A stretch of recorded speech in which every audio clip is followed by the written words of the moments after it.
Jury selection was scheduled to begin today in the federal trial of three former Memphis officers charged with violating the civil rights of Tyree Nichols, the 29-year-old man whose fatal beating was caught on police cameras while also triggering protests and calls for police reform.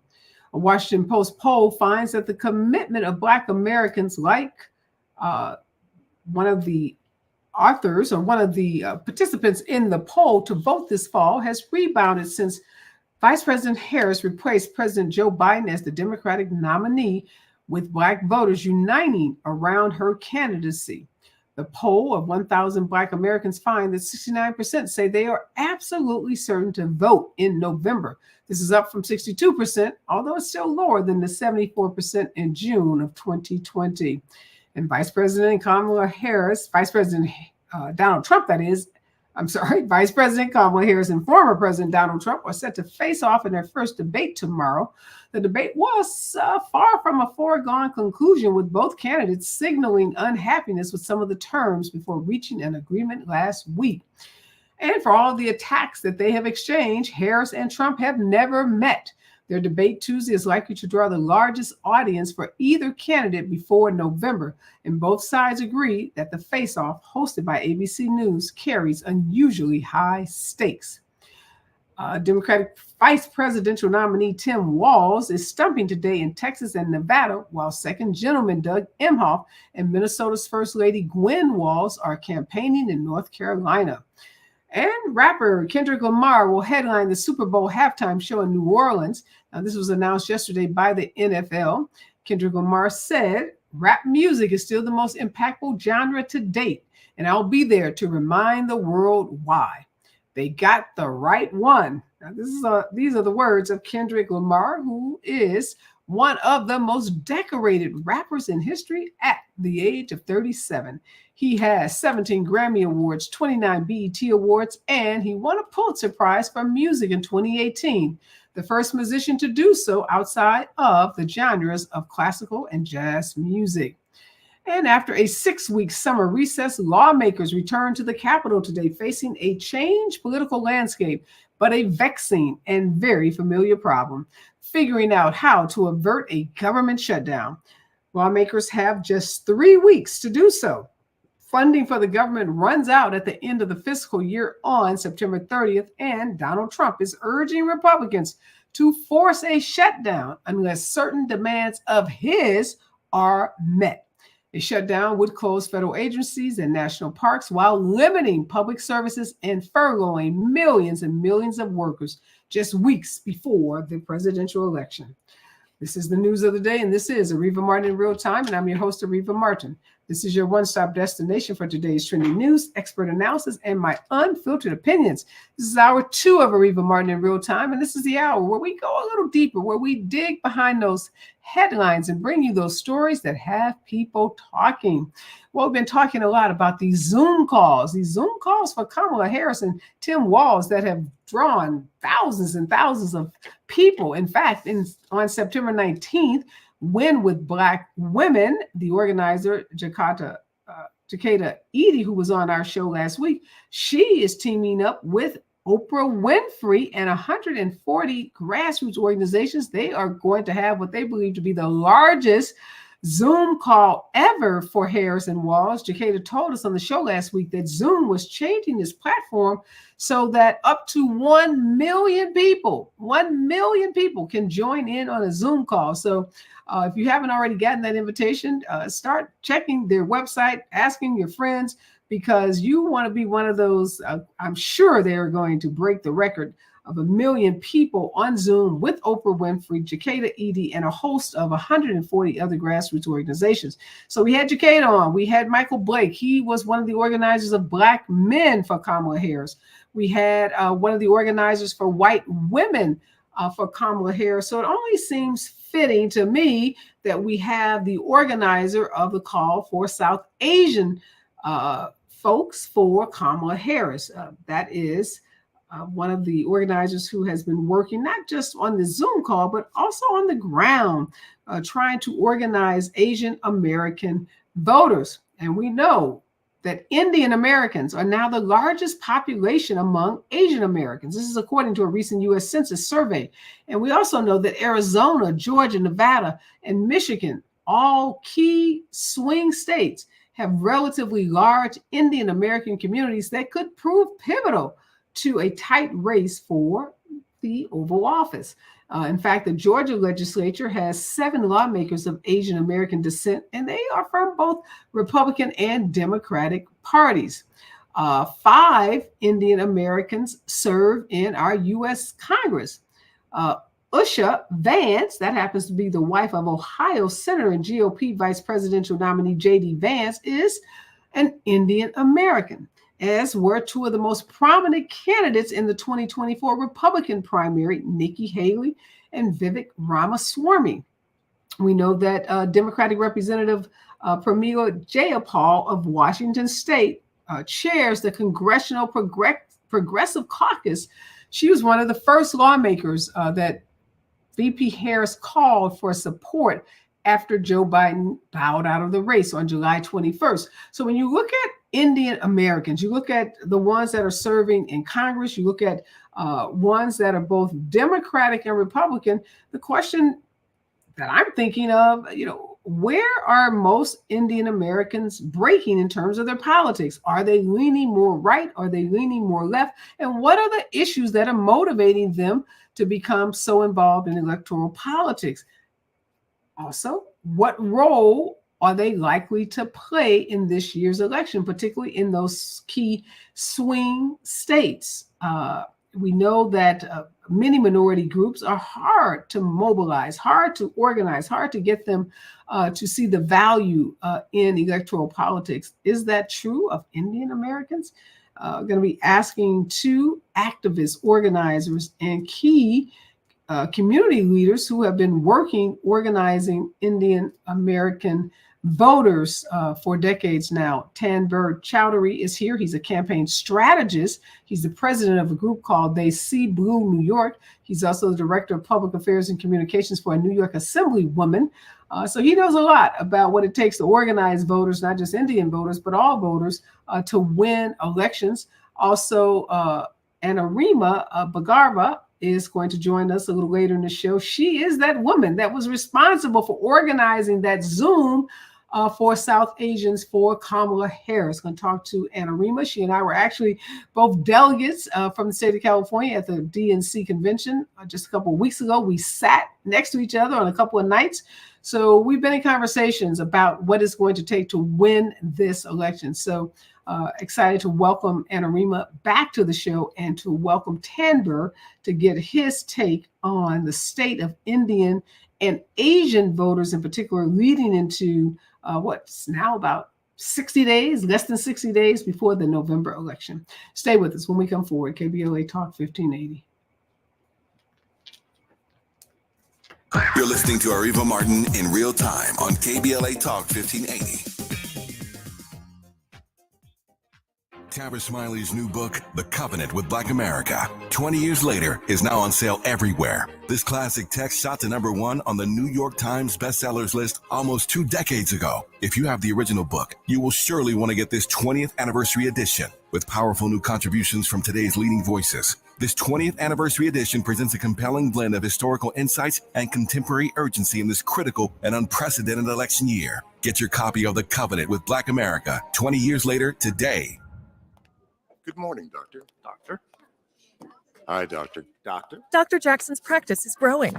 What do you mean we're still short-staffed? He needs a good patient doctor. How do we not have enough doctors to doctor all these patients? And he doesn't have the How many patience more to do sift we through need? hundreds of resumes. I need Indeed.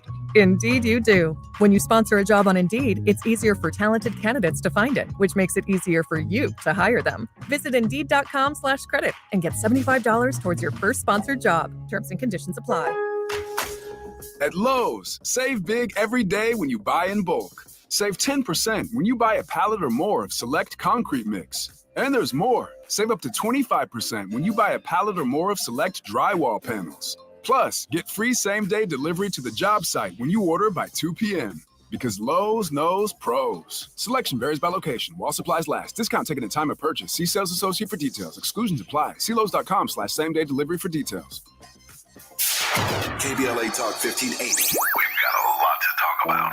KBLA Talk 1580 believes in community empowerment through the arts. Tia Chucha Central Cultural is on a mission to transform community in the Northeast San Fernando Valley and beyond through ancestral knowledge, the arts, literacy, and creative engagement. The Northeast San Fernando Valley has a population of about 500,000, the size of the city of Oakland, yet it has no bookstores, art galleries, or full-fledged cultural spaces until Tia Chuchas opened its doors in 2001. Founded by renowned poet and activist Luis Rodriguez, Tia Chucha's Cultural Center provides a year-round free or low-cost arts and literacy bilingual intergenerational programming in mural painting, music, dance, writing, visual arts, healing art sessions, and healing talking circles. Activities also include Mexica, Aztec dance, indigenous cosmology, philosophy, and 2 weekly open mic nights, one in Spanish, the other in English. In addition, they host author readings, film screenings, and art exhibits. To express yourself, heal yourself, attend an event, or volunteer, please visit www.tiachucha.org. That's TIACHUCHA.org. This is a community call to action from KBLA Talk 1580.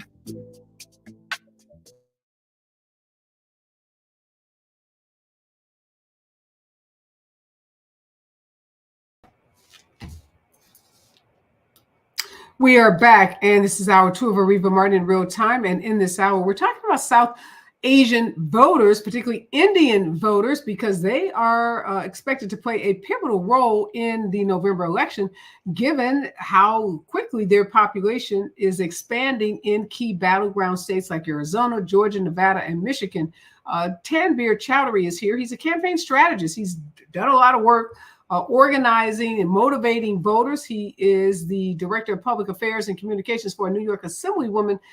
And you are also a campaign strategist. So Tanvir, welcome to the show. A little later, Anarima Bagarva is going to join us. She organized that big Zoom call for South Asian for Kamala Harris.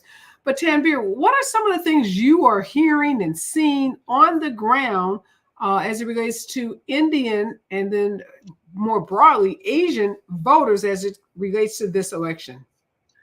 Yes, good evening. So thank you for having me, Areva. It's an honor. So I want to start by saying, Vice President Harris, at the top of the ticket, she's a historic candidate. She's the first Black woman nominee and the first South Asian nominee as well. So what that aspect we have here, a lot of people, we see a lot of ourselves in her. A lot of Indian Americans are happy. I know, in New York in particular, one of the battles we had, again, as you mentioned, I work in the state assembly. The member I work for is Assemblywoman Jennifer Rajkumar, who is also the first Indian American woman, the first South Asian woman elected in state office in New York. And one of the first battles we did was making Diwali a school holiday in New York City. And that was a historic movement. Kamala Harris will be the first president who grew up celebrating Diwali. So that's, that means a lot going forward. We see a lot of ourselves. There's a cultural symbolism, there's a significance there. But back to the issues, because there are issues, there's policies, there's impact there that you still have to have the conversations about. The concerns a lot of them are having are affordability. Where are we going to go with our economy? There's affordability people are worried about. A lot of parents are worried about if their children are going to be able to grow up and afford to move back into the neighborhoods they grew up in. On Long Island, that's the biggest concern. Kids move out to go to college. They can't afford to move back into Nassau County, into Suffolk County. They're worried about the border. That's been kind of like the biggest issue in all of these House races we're fighting. That bipartisan border bill that House Republicans, not for nothing, that House Republicans killed at the order of Donald Trump because he wanted to score political points rather than solve an issue that was affecting people. They killed this bill, and it's concerning a lot of people because, and it ties back into the economy as well. It ties back into public safety. So I think those are the two biggest issues, and they're very broad issues too. So we could spend a lot of time getting into the more micro topics about economy and public safety, but those are like the two very big issues that are on South Asian voters' minds, at least from the conversations I've been having, that the members and volunteers of my organization have been having when we call voters, when we write to them, when we knock on their doors. So I think for a lot of people, when they think of women in politics that are from, that are Indian, they probably think of Representative Jaya Paul, who's a progressive Democrat and from the state of Washington. And they may think of Nikki Haley, because both of these are high profile Indian women who've been in the news a great deal. They seem very, Nikki Haley, I don't know if she was, from a wealthy family, but obviously she's wealthy. Jaya Paul appears not to be, from what I've heard her talk about her family upbringing. There's the issue of assimilation. I think a lot of people are confused about, do Nikki Haley seem to go in and out of whether she was a woman of color. Some people thought she was white and they thought she assimilated, tried to erase her Indian history. Help us understand what that experience is like, because I think there are a lot of non-Indian Americans who, like I said, if these two women are their examples of high-profile Indian women, one is there's different as night and day. Yeah, so one thing I always say is that the AAPI electorate as a whole, and then the South Asian electorate, is not monolithic. And as you said, Congresswoman Jayapal, Nikki Haley, Nimrata Haley was her name. She changed it to Nikki, like you said. Some of them try to hide or try to conceal their cultural origins to appeal to their party, the people in their party, for reasons you're free to interpret. But what I say to that is that at the end, that's really what it is, because there's also Tulsi Gabbard. She was a Democratic congresswoman. She is South Asian. She endorsed Bernie Sanders in 2016. She endorsed Joe Biden in 2020. And now she's behind Donald Trump. She's on his transition team. But even then, like there's some people who, with Tulsi Gabbard particularly, there's people who are like, they've always seen that. They've warned people about her. And there are other people who are like, they couldn't see it coming if it was a truck coming 80, but if you look at her voting record, and even if you hear some of her like interviews and stuff talking about her personal background, she talks about how her father, who also was a politician, very conservative. She grew up in a Hindu conservative household. So there's also that cultural barrier that a lot of South Asian households are like kind of in the mold of. So if you think, Tanvir, like, I know you're not a monolithic community. There aren't any, right? Blacks aren't monolithic. Yeah. Latinos aren't monolithic. But, overwhelmingly Black voters are Democratic. You get some Republican voters who are registered and who show up for Republican candidates, but you can count on the overwhelming number of Black voters being Democrats.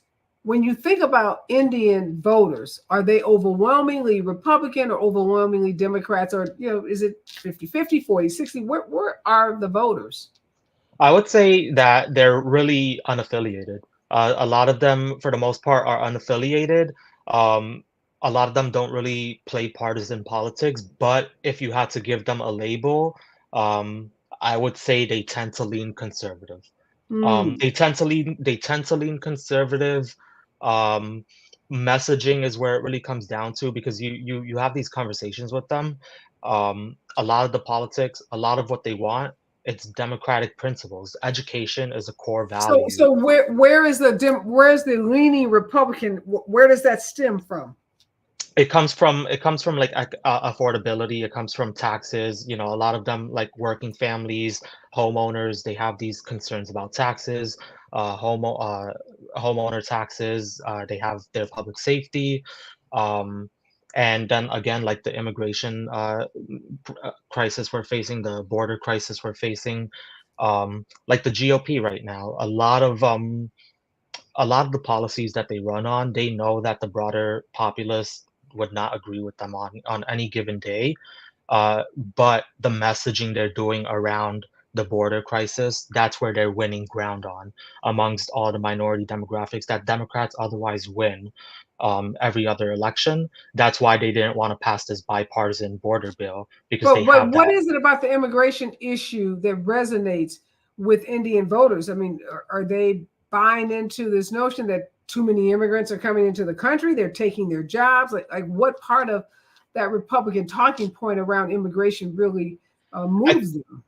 Yeah, I think what part of it that moves them the most is the public safety aspect. The fear mongering is what really is winning them over, because you are seeing GOP leadership run with this some of it, there's some bad instances, but the GOP takes these few instances and they really just make a mountain out of a molehill, and they put it on the airwaves. They put it in these mailers that they really just send into our mailboxes.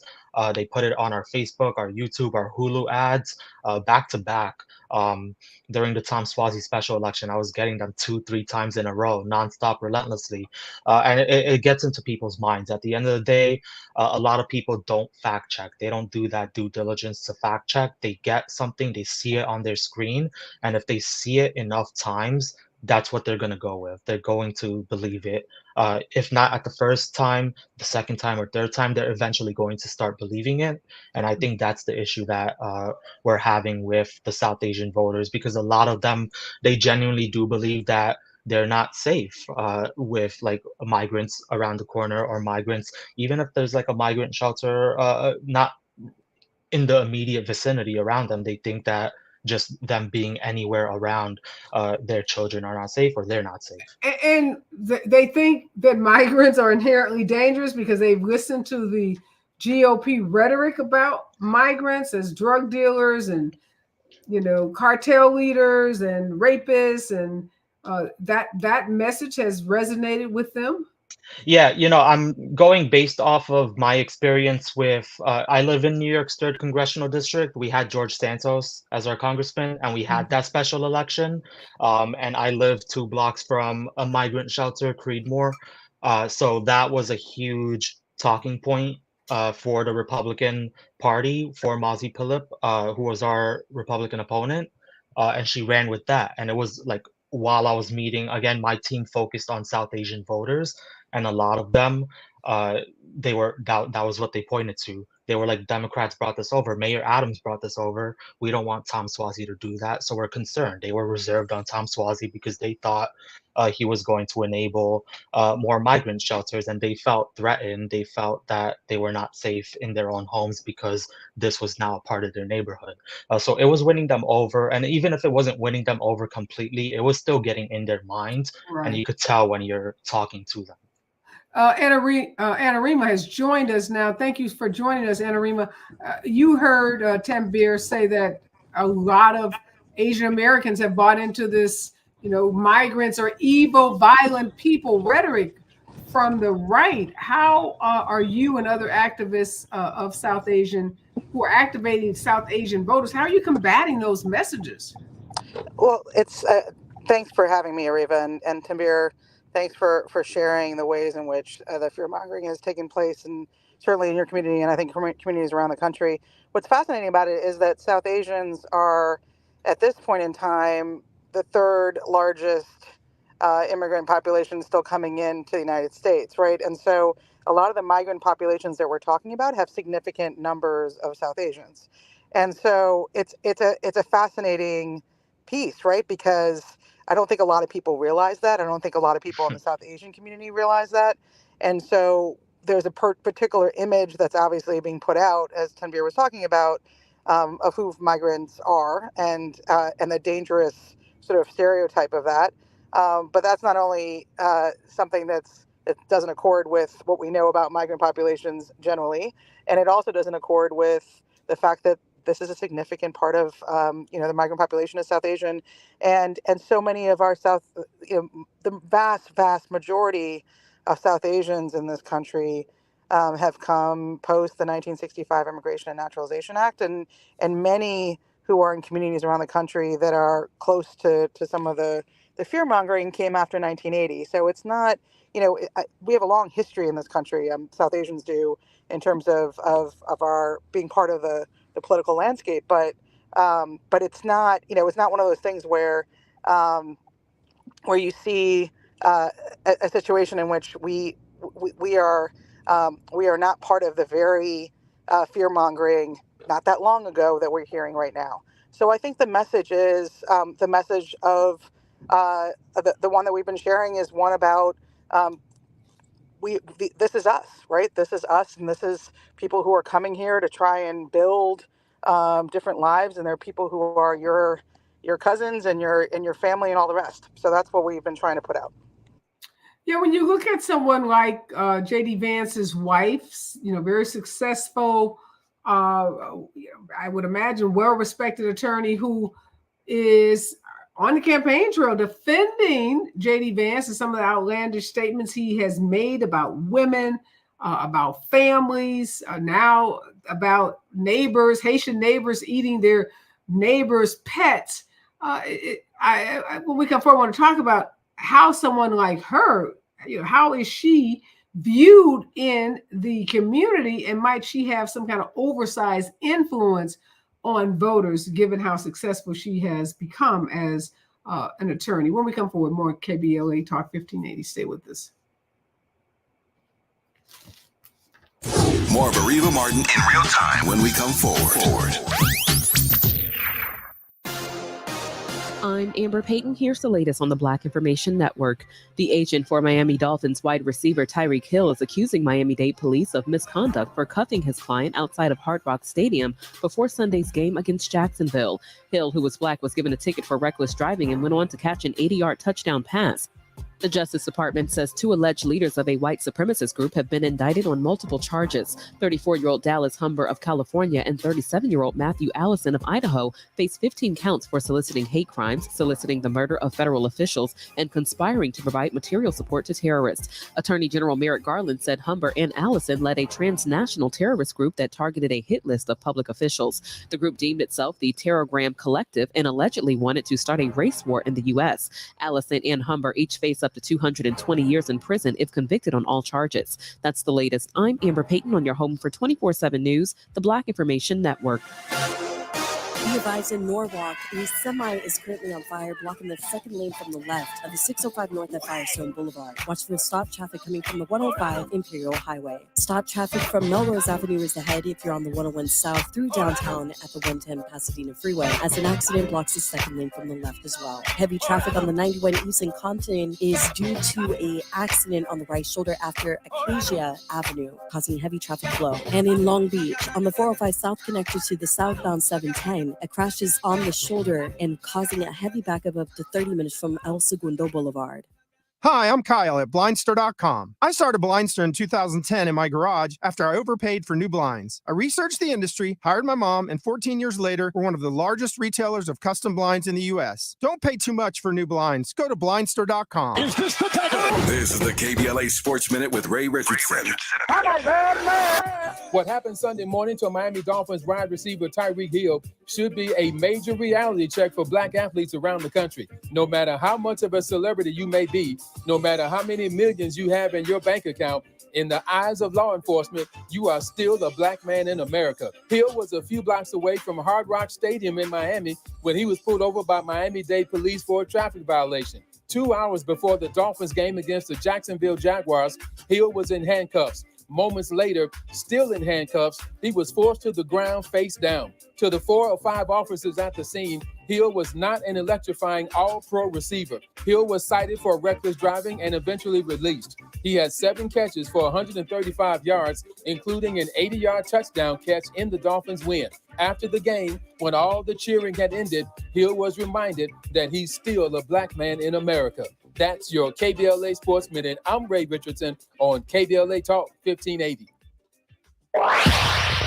Follow the leader. KBLA Talk 1580. Follow the leader.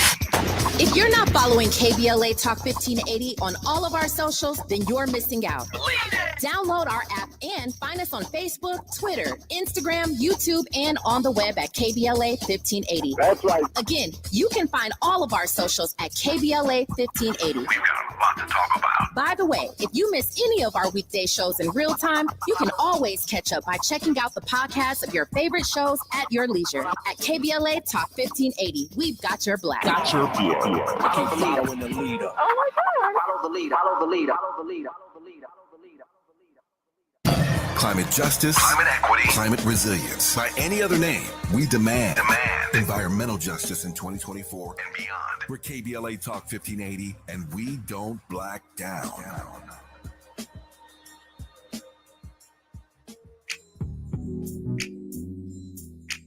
Tips to help improve basic steps for building a budget in 2024.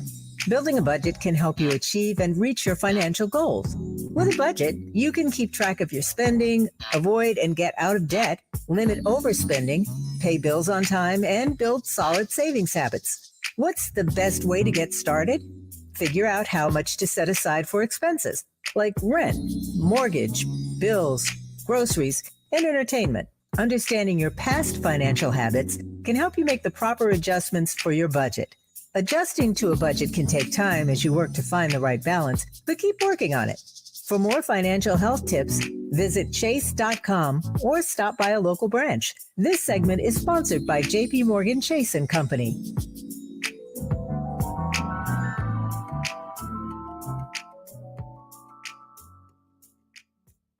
Hey there, Los Angeles.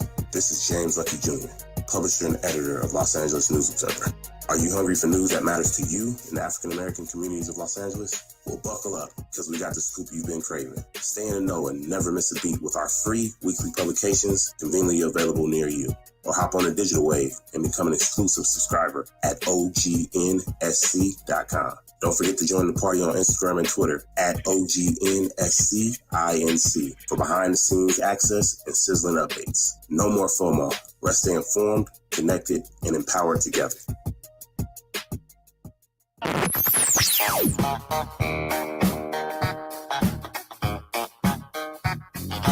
This is KBLA Talk 1580. Talk radio. That's music to your ears. We're unapologetically progressive. KBLA Talk 1580.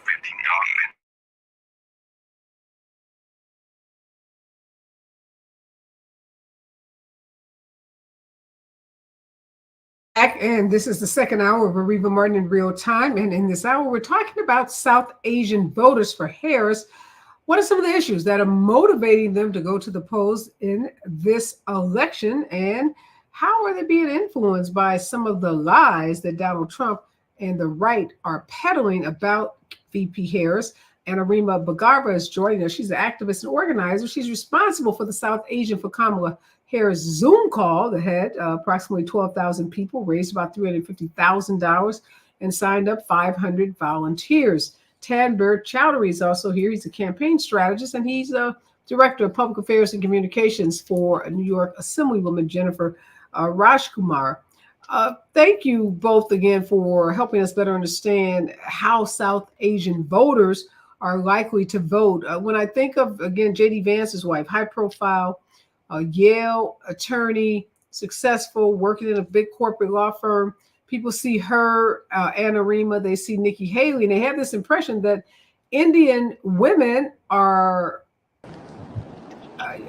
pretty conservative and perhaps assimilate, marry white men. Talk to us about Indian women. Sure. So I'd say a few things about South Asian women.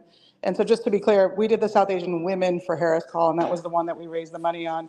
And I'll say this, I'm also an Ivy League educated attorney, and I will tell you that Usha Vance is not who we are. We're not people who, what we see amongst South Asian women is a lot of women who are leading civil rights organizations. They're leading efforts to try and serve the community.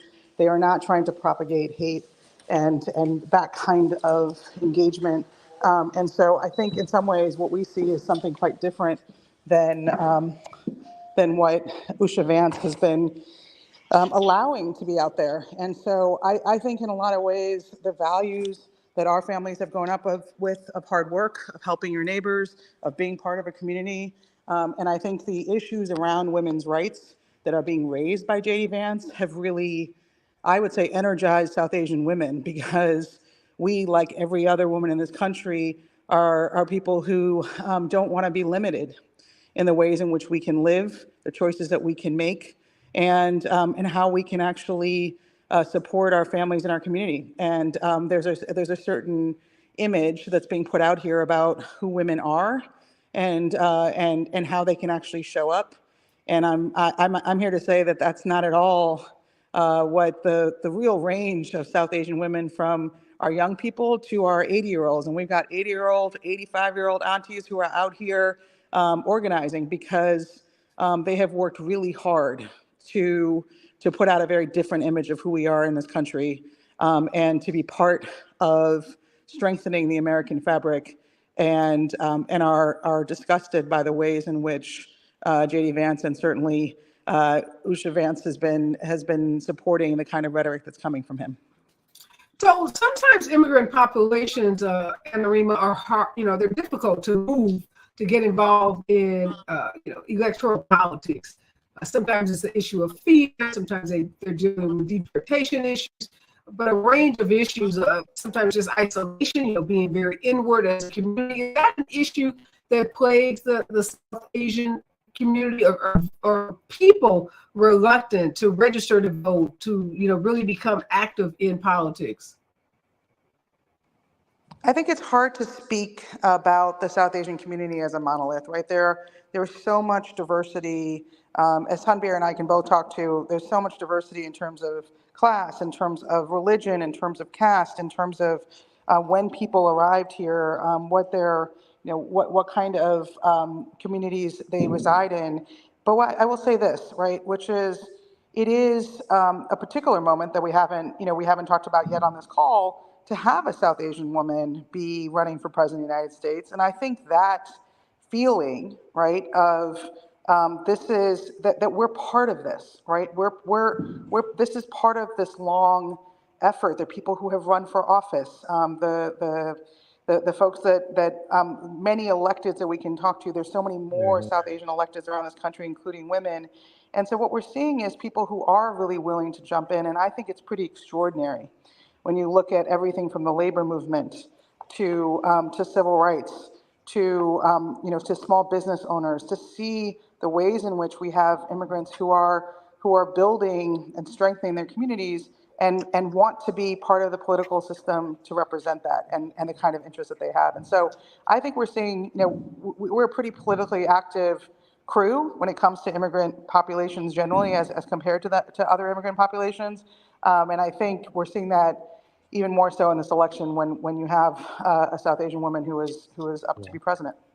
So this 12,000 women, South Asian women, that you were able to assemble for this Zoom call in the tradition of Jacada Edie and the Win with Black Women.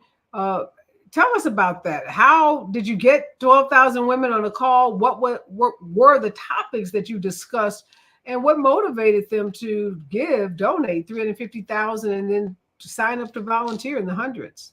So I think that, so like Win with Black Women, I mean, so Jateka and Holly and many others, they've been organizing for many years and meeting weekly. And South Asians for Harris, which has also been part of, and They See Blue and others, like, so South Asians for Harris was South Asians for America. These are organizations that have been in place supporting people who are running for office, getting people registered, being on the ground for years.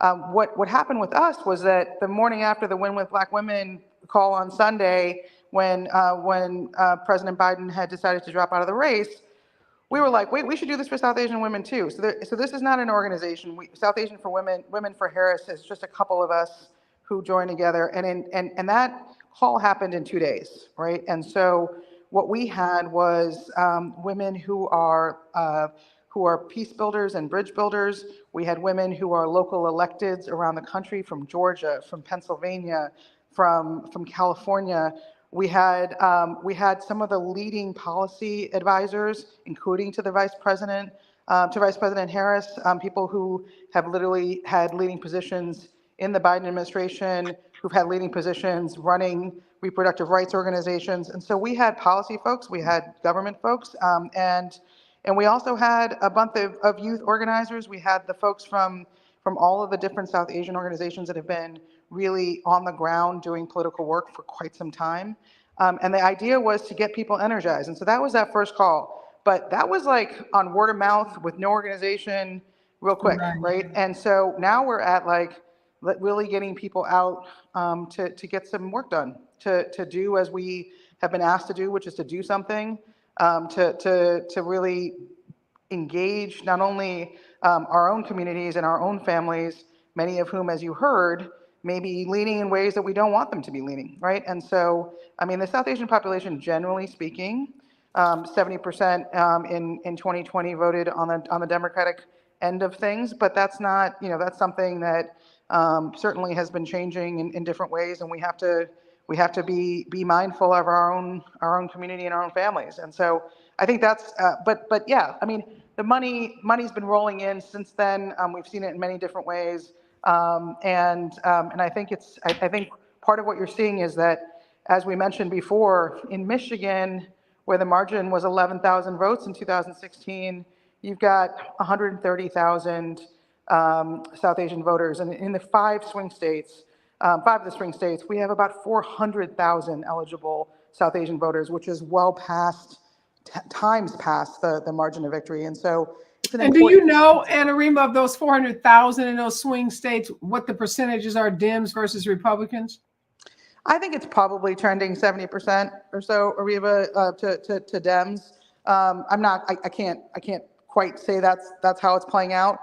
We saw about 250,000 of the eligible voters actually vote, or maybe a little bit less than that. But I think the question is, like, how do we get the rest of those folks to be voting, and how do we actually engage them in a way that is going to center the kind of values that we know are really important in our country right now, which is to be able to invest in families and in our safety, in our education, and in our future, which is not what the Republican Party is putting out here. Tanbir, when we come forward, I want to talk to you about Asian men. We've been hearing a whole lot about Black men and how Donald Trump is going after Black men. We've heard a lot about Latino men and some of the male, I'll call it toxicity, that Donald Trump exudes, that for a lot of men in different ethnic groups, he thinks is attractive. He thinks binds these men to him.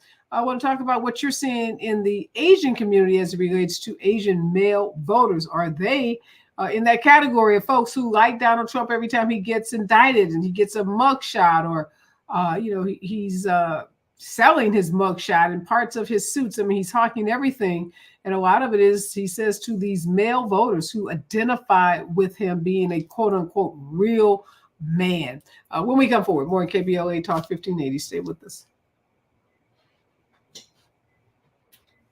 Areva Martin in real time on KBLA.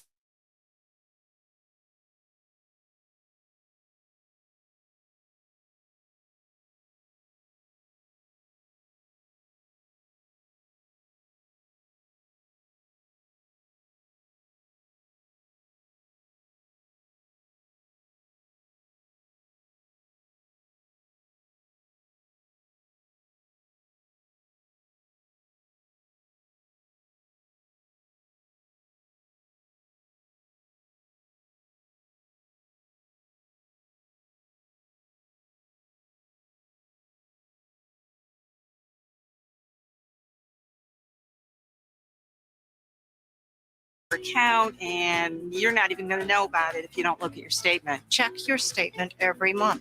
If you get your statement and you see something that you know you did not have done, you report it.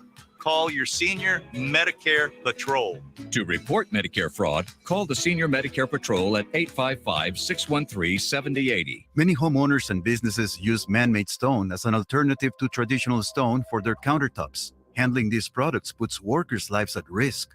Without proper conditions, workers could die from the terminal lung disease silicosis. Employers must supply respiratory protection and water systems. It's essential to wet stone when cutting it to prevent breathing in dust. Do away with dusty, deadly practices. Visit WorkSafeWithSilica.org. This is a message from Cal OSHA. KBLA Talk 1580. We've got a lot to talk about.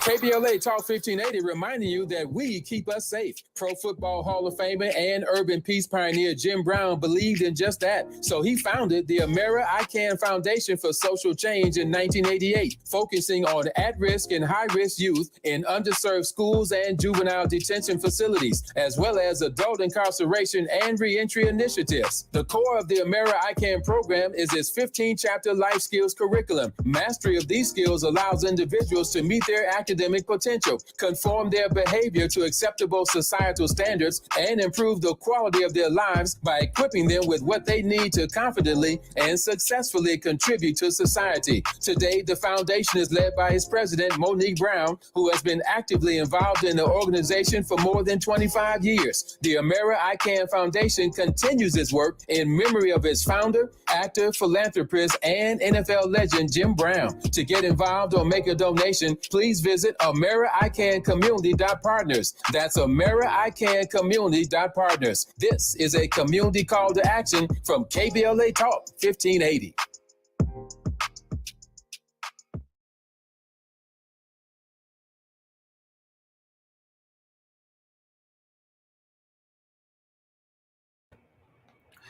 We are back, and be sure you tune in tomorrow to KBLA Talk 1580 at 6 p.m. Pacific and 9 p.m. Eastern, and that's 8 p.m. Central for live coverage of the presidential debate. Vice President Kamala Harris versus former President Donald Trump. Immediately following the 90-minute debate, Dominique DePrima and Tavis Smiley will host a talk-back session with a live audience who will be watching the debate at our Lamert Park studios. So listen to the debate live Tuesday night and stay tuned right after it concludes to hear live reaction from the KBLA's viewing party audience. All right, Tanbir, I may have given you the hardest question of the day, and that's about men, because we know Donald Trump says he has a lock on most men, and there's some polls out that shows that his numbers are definitely higher amongst men than they are women. And we know he's targeting certain groups of men, like Black men and Latino men. Where are Asian men, just overall in terms of their affinity for someone like Donald Trump? Do they see themselves as, this kind of, image of a tough guy? Donald Trump likes to appeal. He thinks he's appealing to men by talking, tough, by using profanity, by threatening to, use violence against people, by demeaning women. He does a lot of things that in popular culture may be considered, a tough guy, but a lot of it's just rude, obnoxious, childish, petulant conduct. But what about Asian men, particularly Indian men? Right. Yeah, so definitely the hardest question I'm hearing tonight. So, like what I'm thinking, it's definitely unfortunate that best case scenario, just a rough estimate, is that it's pretty even. And when I say it's even, I say that meaning that there seems to be like a half reaction that doesn't like how he is towards women. They don't like it because Kamala Harris is a very educated, very successful woman. And even Usha Vance is, like you said before, she's Yale educated. A lot of South Asian women politicians are. Pramila Jayapal, even Jennifer Rajkumar, she's Stanford Law graduated. So a lot of people who don't like her, even here, they respect her. She's running for New York City Comptroller now. They don't like a lot of people, but they're like, oh, she's Stanford Law educated. We like her. I hear the same with Kamala Harris, Usha Vance. A lot of Democrats are like, you know what, JD Vance, get him out of here. But his wife is intelligent. So the intelligence gets respected by some, and then by others, they're intimidated by it. You see it everywhere. A lot of people, the intelligence, the education intimidates them. They don't like when it's above. And with Donald Trump, like you said, his like bravado act, his bully act, that's what it is. We've seen it since 2015. It hasn't stopped. He's been running for president since I was a freshman in high school. I'm in my second year of grad school now. So, it's just going on. And it's the same script he's using over and over again. And it is just not stopping. But with South Asian men, with Indian men, it really is unfortunate that a lot of them do see uh, elements of them or what they want to be. Um, Whether it is that they can't really be it or they're not brave enough to be it, that I can't speak to. Who knows what's going on in their mind, those little cogs running through their head. But there's parts of Donald Trump that some people see that they want to be, and they're trying to live vicariously through that. So they're just going along for the ride. But a lot of other people, they are genuinely at the doors when we're talking to them. They're disgusted and they're appalled by him and the GOP entirely. Their attack on reproductive rights, the Supreme Court. They're not stopping. Donald Trump Republicans. They're saying that they're not wanting a national abortion ban. They'll leave it to the states. But that's their words. Their actions are pointing otherwise, and people know that. A lot of people know that. A lot of men, a lot of South Asian, a lot of Indian men know that. Because they're telling us. They're telling us when we're at the doors that they know this and they're not for it. Mhm. So Can I Yeah, jump in sure, for one jump in, second? Anarima. You know some Asian men. Yeah. And let me just say a few things about South Asian men, Indian men in particular. I grew up in a household where my mom had started a domestic violence shelter for South Asian women, and so I've spent a lot of my time understanding the ways in which we see the misogyny, violence towards women, and a real questioning, right? So I totally appreciate Tanvir talking about the kind of respect that is accorded, but that respect also is one in which I hear all the time from what I call the uncles, my parents' generation, that they don't think Kamala's qualified to be president of the United States, right? That they worry about whether or not she should be in the role, and it's flabbergasting because you're like, how do we have a convicted felon who grew up with all kinds of gold coins in his mouth, and hasn't and is really not done well in any way. I mean, this idea that he's a business, he's won in the business world is total BS, right? And we're sitting here watching someone who has built her way up, and has done so in a way that accords a lot of integrity, and you're questioning those qualifications. And so I think we come from cultures that have a deep-seated misogyny, a deep-seated sense of questioning what women's roles are. And part of what we're all trying to do is to open up some space for something different. And there were, I want to be clear. There have been South Asian men for Harris calls. There have been many Asian American of different backgrounds calls for to support Kamala, and we see that out here as well. I saw it certainly at the Democratic National Convention, where I was there all week. But I do think this question of getting to work and being out here really representing for the vice president in her presidential campaign is something, unfortunately, I see women taking much more of a lead on. Let me ask you this, Anarima, based on what you just said about kind of the culture amongst Asian men, who are the trusted messengers that they will listen to? We know with respect to Black men, the Harris team has dispatched certain men. I won't call them leaders because younger people don't tend to think of leaders in the way that I think, folks in our generation may have, where there was like this, really iconic leader that everyone would listen to. It seems to be now that there's lots of leaders leading different factions. But are there people in the Asian, particularly the Indian community, that have the kind of cachet, that have the kind of trust in the community that, say, some of these misogynistic men might listen to? Yeah, I'll let Tanvir take this too, but I think that part of this comes from we have a lot of South Asian men who have done very well in business. We have South Asian men who are leading in the private sector in different ways. And I think those are the messengers that we need. I think the South Asian men who are elected to office around the country are not necessarily going to sway those folks who have these questions. And so I think we need to go from the inside for the people who they look to as their colleagues and people who who they see as the people to respect and who are winning in America, and have them lead this message. But I'll turn it to Tanvir. Right. And earlier in the call, I also did mention like a lot of South Asian households, there's a conservative mold we grow up into break up. So I really do appreciate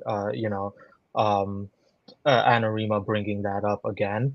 But as far as influencers, for lack of a better term, go, I mean, he's an elected official, but he's also successful in the business world too. Congressman Ro Khanna. I know he's respected amongst conservatives too because he does have that reach across the aisle appeal.